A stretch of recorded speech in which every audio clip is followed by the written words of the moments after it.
I don't have a presentation. I don't have a presentation, anything along those lines. Again, this was something that we kind of put together as more of a Q&A, as we're one of the primary companies that supports Cal HFA in their ADU grant program that kicked off in September of 2021. And we're going through with our renovation program to help customers finance the construction of ADUs behind their new primary homes. And so that's really what we were going to be talking about. So it's more along the lines of just talking about any questions that anybody has that we can help you better understand the program, what's required, and anything else that might come up from regards to, any customer inquiries that you guys are getting. Everyone, do you have some questions for Steve? He's with Land Homes Financial, and he's here with us to discuss about ADUs. Is that correct, Steve? It's about ADUs, right? Correct. Yep. I have some questions. Sure. So what are the qualifications for people to be able to get that or obtain that financing? So ultimately, it would be normal traditional mortgage qualifying. So income, assets, credit is really what we're looking for. And then having the home that we're going to be placing the ADU behind has to be a single family site-built home or a modular. Fannie Mae will also allow, although you're not going to see this very much because it's a newer product, if a customer has built a manufactured home and it's classified as an MH Advantage, we can also build an ADU behind that type of a property. But if it is a straight traditional manufactured home, that would not make it eligible for for financing with ADUs. With the Cal HFA program itself, in order to qualify for the grant program, which is up to $25,000. Again, this money is a grant, so there's no repayment, there's no payment, there's no other qualifying that's there. It is based on location as well as the borrower's income to make a determination of whether or not they will qualify for the grant. There's $100 million out there, so 4,000 grants that they are eligible to disperse. This started in September. We're the only company so far that has closed any of these transactions. So we do have the experience of working with Cal HFA, leading customers through it. But as far as qualifying for this, you can go all the way down to a 620 FICO score. However, just keep in mind, this is conventional financing. Anything below a 700 score is really going to affect that rate negatively. So the higher the credit score, always the better. Dependent upon the county, we can use the high balance availability. I will also warn you that the high balance scores right now, Fannie Mae did come out and let everybody know that in March, they are going to be moving away slightly from the high balance piece of the market. So it will be a little bit more pricey to get those loans put in place. But otherwise, we are lending off of the future value with our renovation program. So although we are concerned with the current value of the home as it sits today, ultimately our financing is going to be based on what the appraised value is once the ADU is completed. The ADUs can be a site-built custom ADU. It can be a manufactured home that's placed on the property. It can be a garage conversion. It can be added on to the main structure of the house. So any of those options are available to the customer to having it done. And those are, and you can finance those, not just the grant, right? So you're talking about like 30 years financing over over the life of the ADU. Yeah, it's a traditional 30-year mortgage. So when they add the ADU, it is a full refinance. So that's where a little bit of apprehension from homeowners will come from, especially if they've taken advantage of the interest rates over the last 2 to 3 years. Some of them are sub 3%. And now having to come in and do this, your interest rate is going to be in the 4 to 4.5% range right now, because that's where rates have headed to at this point. So, Mhm. including the existing mortgage that we can, this is a single close, so it's the only mortgage that can be on there. So we would pay off their existing mortgage, transition them into the renovation loan, and then we would disperse the money as work is completed on the project as a whole. Interesting. Okay, cool. Thanks, Alyssa. Anyone else does have a question for Steve? He's from Land Homes Financial, to those who just came in, and he's here to discuss with us about ADUs. I didn't get in until the end, until just, he's already started on that. So I may have to catch up with him on the rebound. Okay. John, do you have any additional question for Steve?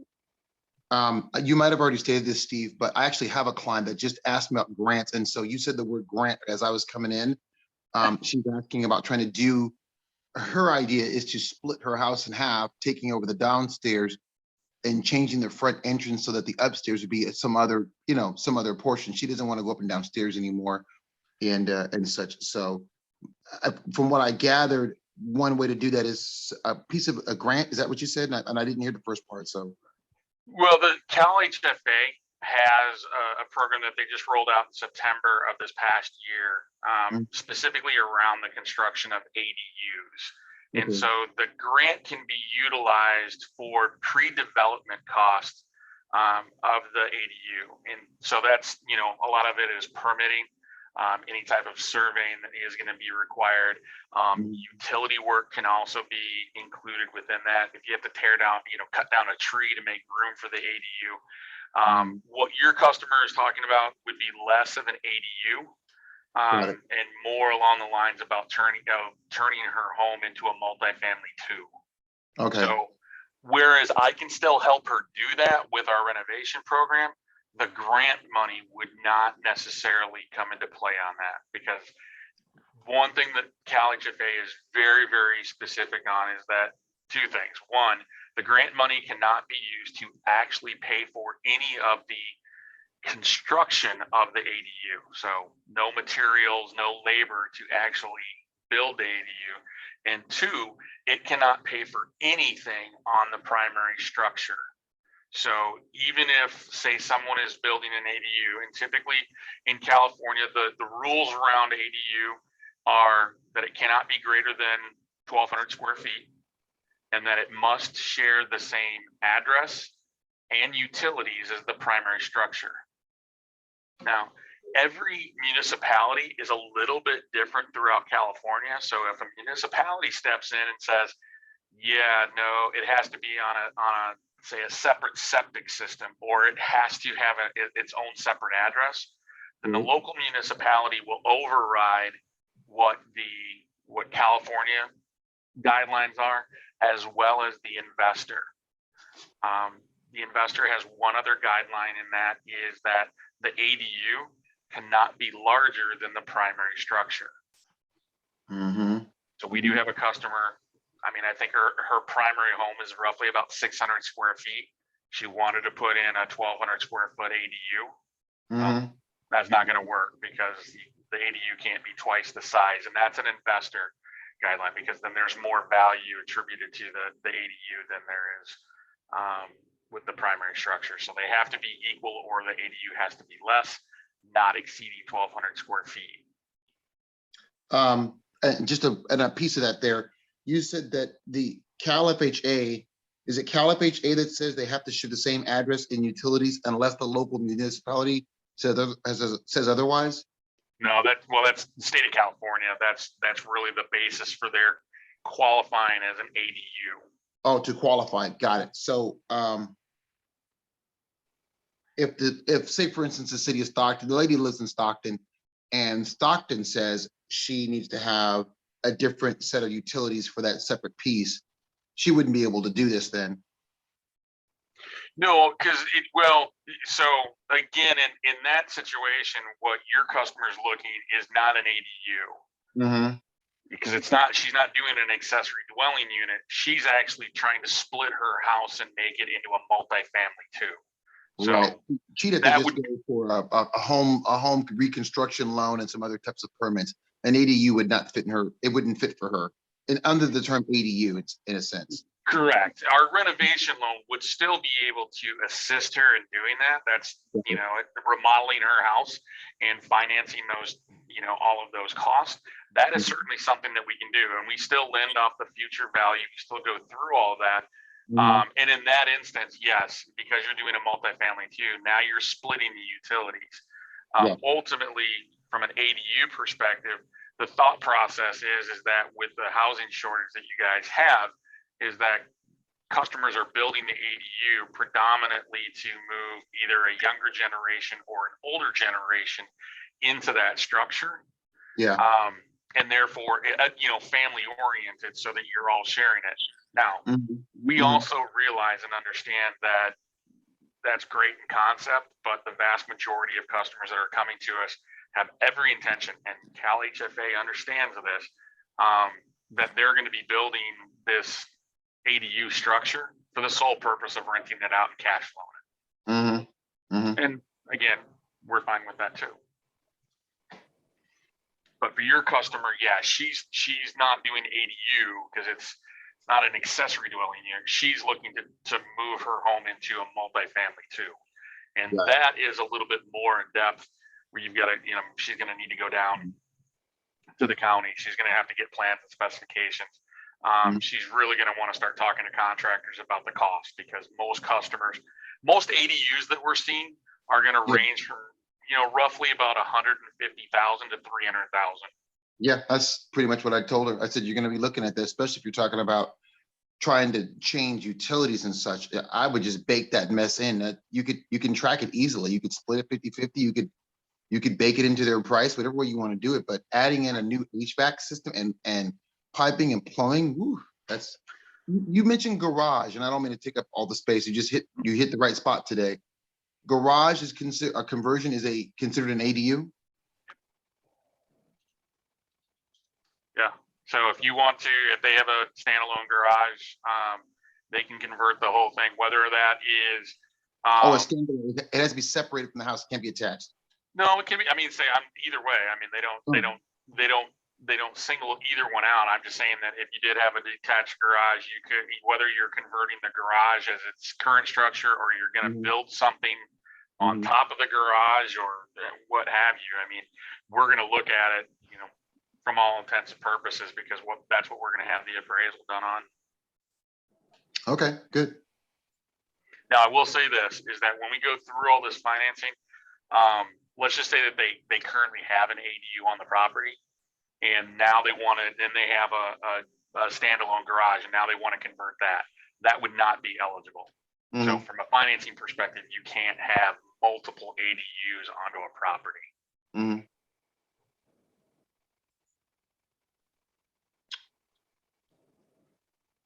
Okay. Okay. Thanks for that, John. That's really insightful. Does anyone still have some questions? Emily, do you have a question or two? I was just wondering, how do they assess the value on the future ADU?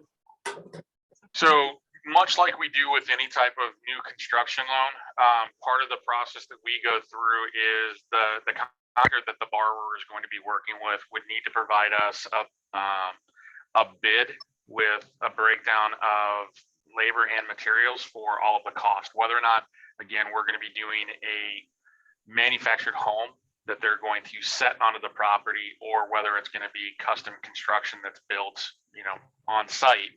They would provide us with that labor material breakdown. They will also provide us plans and specifications for the home itself. We're then going to order an appraisal based on the future value. So it's the appraiser still goes out and tours the home, comes up with a value, and then one of the line items within the appraisal is dedicated to the ADU, and that's where we're gaining the increased value.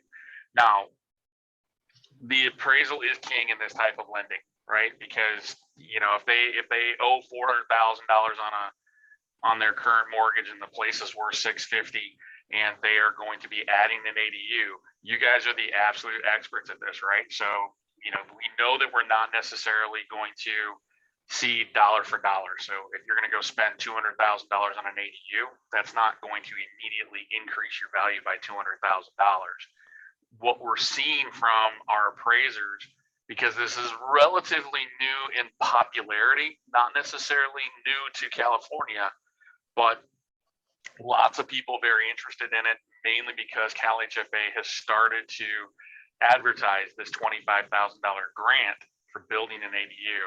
And the only way you can get the grant is with this type of financing. So you cannot just do a cash out refinance. You can't put an equity line of credit on there.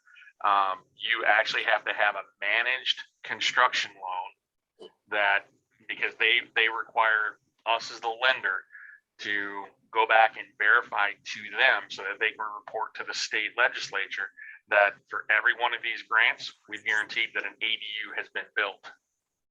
And so when the appraisers are going out there, the appraisal cost is fairly pricey. It's, somewhere between $900 and $1,000 that the customers are going to pay up front for that. And the reason for that is that we're trying to find the highest quality of appraisers to take these orders so that they understand what they're looking at. They're going to appraise the project as though it's completed. And really what we're seeing is that if you're spending about $200,000 on the cost of building an ADU, we're hoping that we're going to get about another $100,000 in value. Hey, Steve, I have 2 questions. Sure. And I might have missed this in the beginning. First, how do you guys come into play with someone who wants to acquire a place, and it's land? They got some land, it has nothing on it. And would I bring somebody like that? Like, I've got a guy now, he's looking at some land, open land, and he wants to put a manufactured home on there. He can buy the whole thing cash, but I think that's spooking him a little bit. Like, gosh, I'm going to cough up $400,000 for the land acquisition, and then I still want to get and I know this is not exactly ADU, but I believe his idea is to first get the first manufactured home and then get an ADU for the rest of his family. So almost 2 side by side, one primarily for himself and then a secondary. Does he pay for the land first, which he had intended, and then finance the manufacturer, or does he come to you for everything or anything?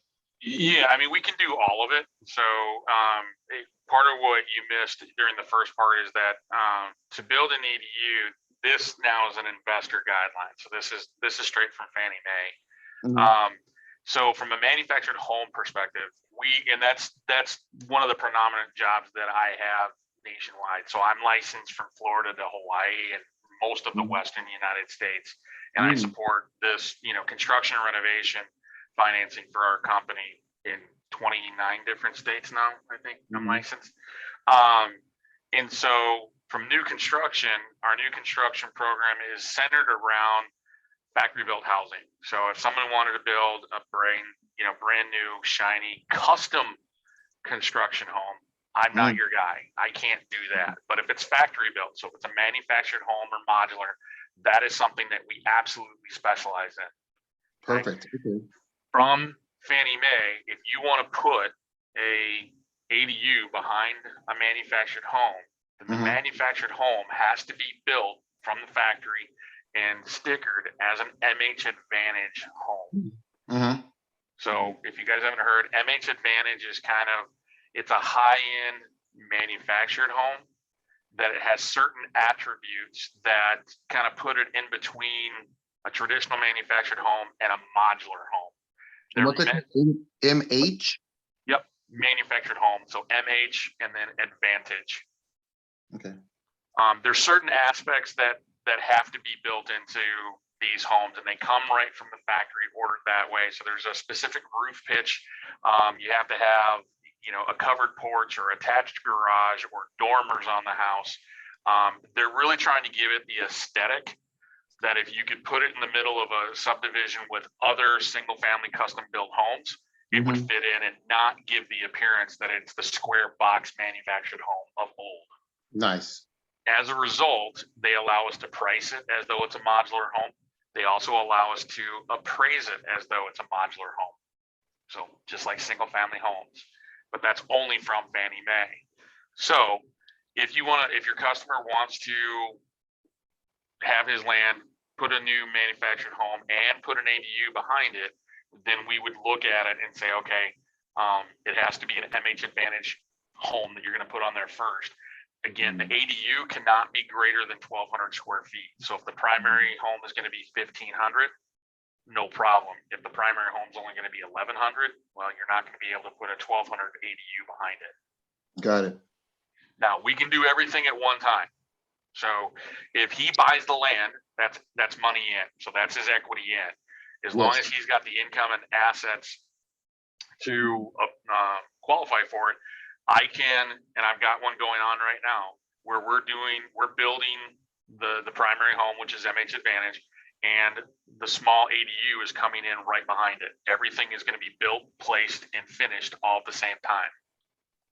And then could he leverage the Cal FHA grant for that would be for like pre-development work, like if he needs to attach to the city, like this particular piece of land he's looking at is in the city of Tracy.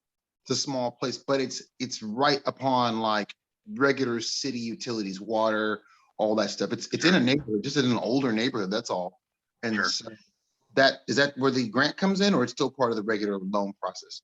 Well, the grant can come in on that instance. It's very, very specific though. And in that we have to work with the contractor because they have to be able to pull out the specifics on the ADU, because again, the grant cannot be used for anything on the primary home. Got it. So it can be, if they're pulling a permit, right? So they would have to be able to, in order for the grant money to come in and pay for anything, they'd have to be able to specifically stipulate the cost of the permits and what was attributed directly to the ADU. Got it. So, the utilities, we can't hook anything to the street, but what we would hook up is from the ADU into the primary homes connections. That can be paid for. So in this case, for this particular guy, I'm gonna probably have him talk to you about his initial idea, and then when he's ready for the ADU, he follows those guidelines in the secondary. So both can come your direction depending on how it goes. Right. It just kind of depends on kind of the direction that he wants to do and how quickly he's looking to proceed. Because again, if he were to go into this, and let's just say that he put a standard, manufactured home, not an MH Advantage, and he just built that today, well, then he's eliminated from putting an ADU on his property. From a financing perspective in the future, his only option would be to pay cash or to go get hard money, something along those lines where they're not following Fannie Mae guidelines. Right. And that's what I'm hoping to do, is soften the blow of, all of a sudden he just sucks out $400,000 for the land. And he could have said, maybe I'll take out $200,000 for the land, finance the rest of it along with the MH Advantage home. And that's fine too. Yeah, I can talk about all of that from that perspective. Our big limitation is that the state of California has been, challenged in many ways over the last 2 years. First is the permitting process. Yeah. Some areas the permitting process can take, now it's down to just a couple months again. And some of them are still, 8 to 10 months from when they submit to when they issue, which is a challenge for us because my construction loans and the renovation loan, they have to be done within 12 months of our closing. The other issue that we run into is that especially with many MH loans, is the factories. Right now, the factories are quoting, the shortest time frame I've got is 4 to 6 months from order to delivery. Otherwise, there's a lot of them at 12 to 13 months, and some of them are over 24 months. So I've got some customers I spoke to last summer, got them pre-approved so that we could move forward and they could order the home. I'm not actually going to be talking to those customers again until next January. Wow. Because that's when their home is scheduled to go online and start being built. So like I said, there's those challenges that are in there. And so that's part of what we run on a purchase, is that we can help pay for a portion of the land cost. So, depending upon loan to values and things along those lines, we can absolutely help to purchase the land. But the limiting factor that I have is that if I close on the land and my money goes out the door, now I'm on the clock. I have to have a home delivered within 8 months of that date. Well, if the dealer is ordering it at that time and the home is not going to be delivered for 12 months, I can't close. Here's a question And then- too. Do you and then have the a list of manufacturers, people that make these things? I mean, like image advantage homes are private, obviously provided by multiple manufacturers. Is that something you have access to for us? Almost every single manufacturer is doing MH Advantage homes now. So, the Palm Harbors, the Clayton Homes, statewide. I mean, there's tons of them. So any dealer that they walked into or any home retailer that the customer would walk into, all they have to do is mention MH Advantage. And that's something that if the dealer is not familiar with it, all they do is they call the manufacturing plant and say, okay, what would this home be as an MH Advantage home? And they'll quote the thing out. Okay. So, and the price point kind of fits in there between a high-end manufactured home and a modular home. Got it. All right. Okay. Thanks. That's really insightful. And I think it's just the four of us right now. So yeah, Steve Miller, thank you so much for the time. We really appreciate this. And yeah, Ron will keep in touch with you further via email because he just had to jump into another appointment earlier today. That's why he wasn't able to join us. Not a problem at all. I appreciate the time.